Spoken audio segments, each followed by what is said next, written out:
वंदे मातरम मित्रों। जो जान गया वह कुछ कहता नहीं, जो बहुत कुछ कहता है वो नहीं जानता है। लेकिन कृष्ण के मामले में ऐसा नहीं है। वह अर्जुन को यह बता रहे हैं कि स्थित प्रज्ञ होना चाहिए, मोह माया से मुक्त होना चाहिए और अपने कर्तव्य पथ को चलते हुए ऐसे कार्य करना चाहिए जैसे तुम दृष्टा हो, तुम मुक्त हो, तुम्हें अपने परिजनों की मृत्यु पर भी शोक न हो। उस अवस्था में पहुंचाना चाहते हैं भगवान कृष्ण। वह स्वयं के जीवन से भी उनके स्थित प्रज्ञ होने की घोषणा करते हैं। जब शिशुपाल उनको 100 बार गालियां देता है तो भी उनके मन पर तनिक भी प्रभाव नहीं पड़ता है।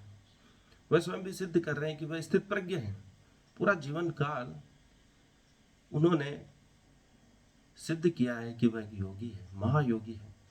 वही योग शास्त्र उन्होंने भगवत गीता में उद्घाटित किया है। उन्होंने जो जिया है वह अर्जुन को समझाया है। किसी और को पूर्व काल तक उन्होंने भगवत गीता नहीं सुनाई, लेकिन अर्जुन उसके योग्य था, क्योंकि जो जानता है वह कहता नहीं, जो कहता है वह बिल्कुल नहीं जानता। लेकिन कृष्ण जानते भी हैं और कहने के लिए योग्य व्यक्ति भी हैं। ऐसा व्यक्ति ही किसी को समझा सकता है जो स्वयं अपने जीवन से सिद्ध कर चुका है कि वह स्थित प्रज्ञ है और मोह माया से मुक्त है। हम कई बार मोहग्रस्त हो जाते हैं, माया से ग्रस्त हो जाते हैं, लोभ से त्रस्त हो जाते हैं। लेकिन कृष्ण अर्जुन को इन सभी चीजों से मुक्त होने की विधि सिखा रहे हैं जो पूरी मानव जाति के लिए आवश्यक है। कृष्ण के माता पिता को जेल में डाल दिया गया, लेकिन उन्होंने इंतजार किया जब तक कंस ने उन्होंने नहीं बुलाया।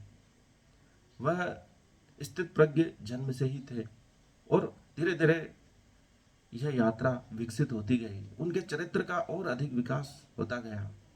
जो जो हम आगे बढ़ते हैं उनके चरित्र के कई रूप देखने को मिलते हैं, चाहे बचपन में कृष्ण लीला हो या मथुरा पहुंचकर कंस का वध हो, सांदीपनि आश्रम में शिक्षा प्राप्त की हो, या पांडवों की सहायता कर, द्रौपदी की सहायता कर, या महाभारत में पांडवों को जिताकर। जो भी विकास यात्रा है वह अनुकरणीय है, सीखने योग्य है। उसमें उनके स्थित प्रज्ञ और गीता के महायोगी वाले भाव को हम सब जगह देखते हैं। उन्होंने परिस्थितियों में कभी क्रोध नहीं किया, मोहग्रस्त नहीं हुए, जो आवश्यक है वही निर्णय लिया। द्रौपदी कृष्ण को पसंद करती थी और कृष्ण से विवाह करना चाहती थी, लेकिन उन्हें मालूम था कि द्रौपदी ने पूर्व जन्मों में जो तपस्या की है उसके लिए पांडव ही योग्य है। कर्ण भी द्रौपदी को जीत सकता था, लेकिन उन्होंने नारी गरिमा को प्रतिष्ठित करने के लिए अर्जुन से विवाह करना उचित समझा। वह कभी परिस्थितियों से प्रभावित नहीं हुए। यह उनके स्थित प्रज्ञ होने की घोषणा करता है। उन्होंने जो आवश्यक निर्णय लेने चाहिए थे परिस्थिति के अनुसार वही लिए है। मथुरा पर जरासंध बार बार आक्रमण कर रहा था। उसे हराने के पश्चात उन्होंने तुरंत कहा कि हमें एक सब तरफ से सुरक्षित द्वारका का निर्माण करना चाहिए ताकि जरासंध वहां आक्रमण न कर सके, क्योंकि जहां शांति होती है वहीं उन्नति हो सकती है। उन्होंने यह तर्क देकर मथुरा वासियों को समझाया और उन सबको द्वारका ले जाना संभव किया। उसके बाद द्वारका इतनी समृद्धशाली हुई जो पहले कभी नहीं थी। मथुरा भी अत्यंत समृद्ध नगरी थी, लेकिन जरासंध के बार बार आक्रमण से वह त्रस्त हो चुके थे। वह नागरिक परेशान हो चुके थे, समृद्धि धीरे धीरे लुप्त होती जा रही थी।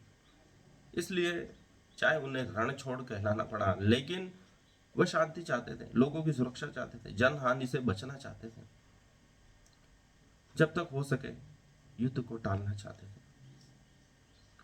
जरासंध को भी बहुत कम जनहानि में भीम के द्वारा मल्ल युद्ध में हराकर उनका वध करवाया गया, ताकि जरासंध की नगरी की भी जो जनता है वह त्रस्त न हो, वहां के सैनिक हताहत न हो।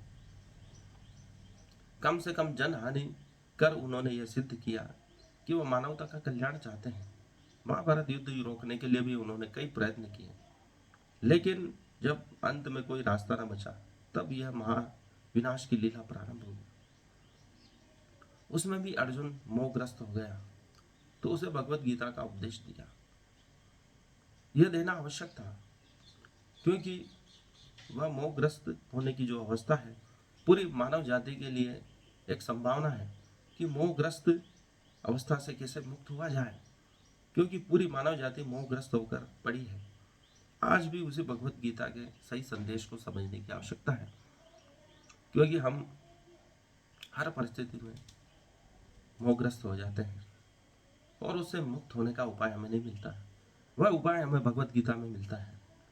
कृष्ण जो अर्जुन को समझा रहे हैं वह सबसे बड़ी मोहग्रस्त अवस्था है कि परिजनों को, अपने परिवारजनों को जिनके हाथ में हम खेलें, उनसे युद्ध कैसे किया जाए। उनसे युद्ध करना ही नहीं है, उनका वध भी करना है ताकि धर्म की स्थापना हो सके। कृष्ण अपने पूरे जीवन का जो सार है अर्जुन को सुनाते हैं, स्थितप्रज्ञ होने की यात्रा पे ले जाते हैं, दृष्टा होने की यात्रा पे ले जाते हैं, जिसमें सब पहले से ही तय है। हम सब परमात्मा को सौंप देते हैं और फिर वही करते हैं जो परमात्मा चाहता है, क्योंकि जब पहले से ही तय है। कृष्ण अर्जुन से कहते हैं ये सब पहले ही मरे हुए हैं, इनका भाग्य नियत है, तय है, सिर्फ तुम्हें तो अपना रोल अदा करना है, अपनी भूमिका अदा करनी है दृष्टा भाव से। जो भी कर्म करो उसके परिणाम मुझे सौंप दो, क्योंकि कर्मण्येवाधिकारस्ते मा फलेषु कदाचन के द्वारा वे सिद्ध करना चाहते हैं कि तेरा कर्म करने में अधिकार है, फल की चिंता करने में नहीं, क्योंकि फल तो पहले से ही नियत है। कर्म तेरी भूमिका का निर्धारण करता है और फल मेरी भूमिका का निर्धारण करता है। इसलिए तू तेरी भूमिका अदा कर, मैं अपनी भूमिका अदा करूंगा। यही भगवत गीता का सार है। इसे समझने की आवश्यकता है, क्योंकि हम हर क्षण हर पल मोहग्रस्त हो रहे हैं और उससे मुक्ति का उपाय हमें नहीं मिलता है, क्योंकि बाजार से गुजरा हूँ पर खरीदार नहीं हूँ। यह भाव हमें भगवत गीता सिखाती है। यह संसार एक बाजार है, यहाँ से गुजर जाना है, यहाँ ठहरना नहीं है। ये संसार एक पुलिया है, पुलिया पे कोई ठहरता नहीं है। संसार एक सराय है, यहाँ कोई ठहरता नहीं, ज़्यादा समय तक यहाँ बना हुआ नहीं है। लेकिन हम यहाँ के रिश्ते नातों में उलझ जाते हैं और मोहग्रस्त हो जाते हैं, तो हम स्वयं को पीड़ा देते हैं। यही हमारे दुख का कारण है। आज के लिए इतना ही। इस वीडियो को लाइक करें, चैनल को सब्सक्राइब करें। धन्यवाद।